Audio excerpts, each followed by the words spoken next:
Hi, I want to talk about a topic today that really excites me. Topic about Hallux Limitus slash Rigidus and the Arthrosurface implant.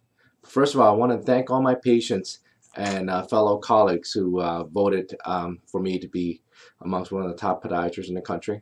I definitely appreciate your confidence and your votes, both to our colleagues as well as to our patients.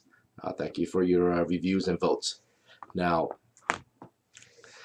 we want to go ahead and talk about this topic because this is one of the surgeries that brings a lot of joy to our patients and hence to me when I see the patient's life change in a very quick fashion. And so let's get talked about hallux rigidus. What is that? So hallux rigidus, hallux being the big toe joint right here, it has to move. The big toe joint has to move in order for you to walk.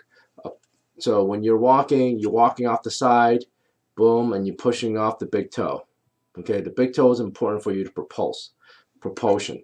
Okay, if your big toe is locked down in this position, not able to move, and you have a lot of arthritis on top, which is what hallux rigidus is, then you're walking off the side of the other side of the foot, on the outside of the foot over here, causing a lot of issues. We have people with something called a Friedreich infraction, where you have arthritis of the second toe.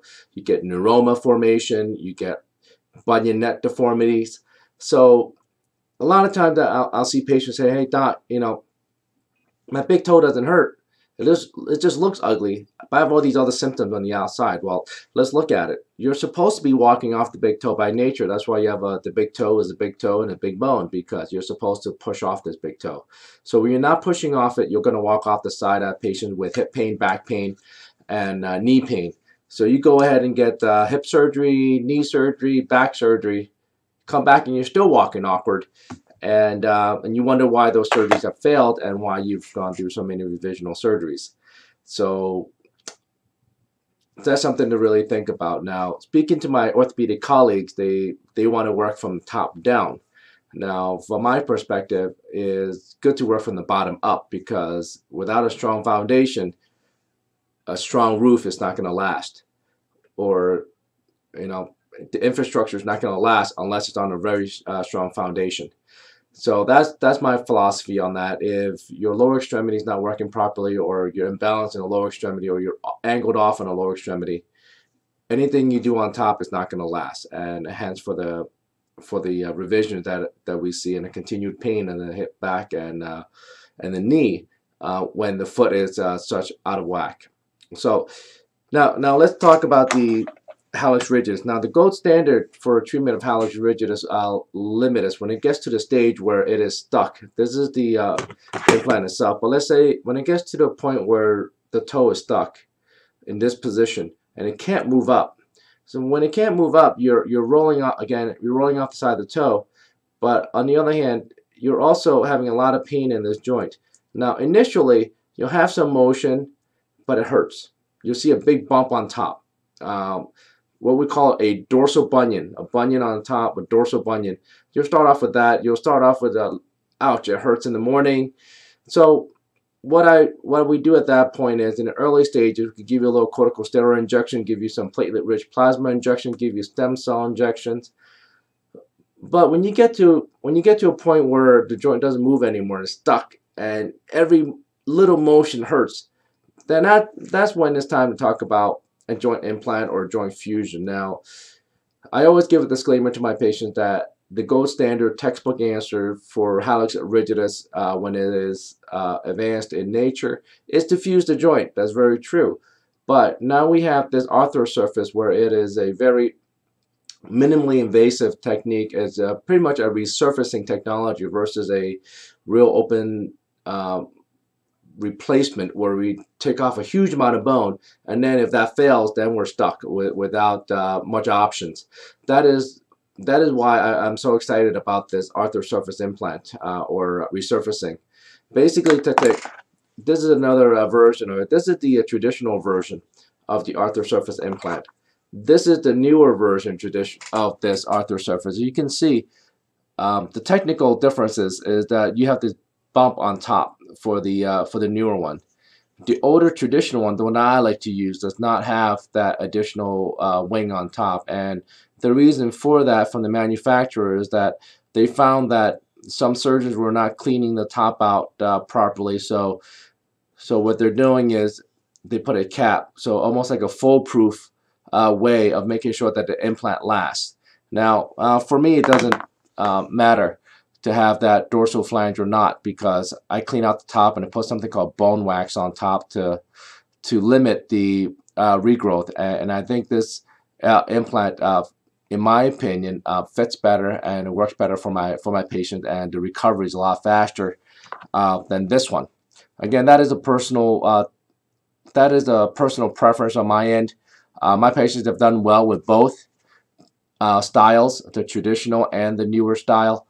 But I prefer the traditional style. And out of the hundreds I've done so far, I've only had to remove one where the patient was allergic to the metal or just did not accept the metal. So what do? You just take it off and go to the joint fusion.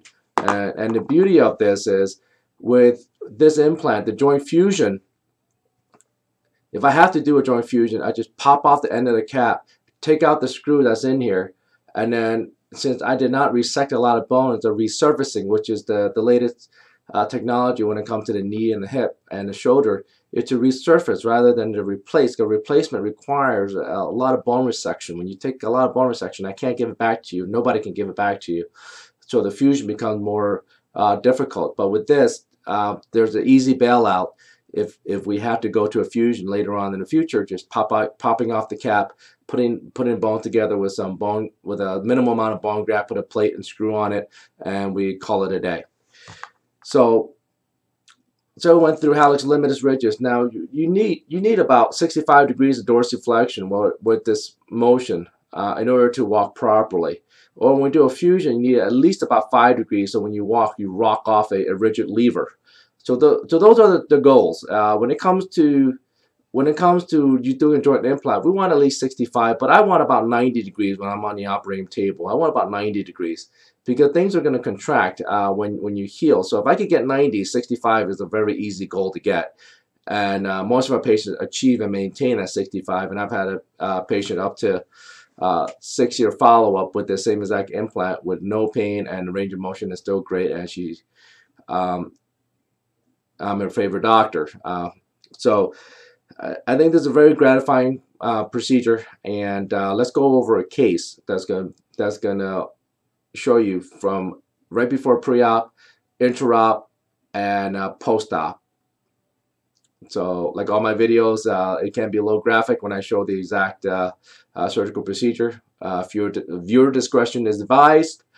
If you have a weak stomach, time to turn it off now. Just give us a call at Naples podiatrist.com, 239-430-3668. For those who don't mind the gory pictures and videos, let's proceed.